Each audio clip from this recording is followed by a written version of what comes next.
idem vám ukázať môj outfit do Pandorfu. Nakoniec som sa rozhodla, že si dám šiltovku, aj keď už mám jednu fotku na Instagrame s ňou, ale proste moje vlasy sú už také, že polomasné, nechce sa mi robiť ulizaný cop, lebo moja pleť je hrozná a môj make-up dobre nezakryl pupaky, hlavne na čele, čiže toto mi presne kryje. Obyčajný černý rolák, tieto rifle z New Yorkeru a tento kožuš, čo som kúpila na Vintage. Neviem, je to taký obyčajný fit, ale cítim sa v ňom dobre.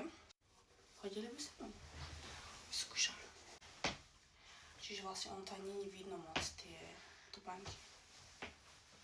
Toto je teda môj finálny look. Dávam si túto kabelku, ktorú budem asi držať takto.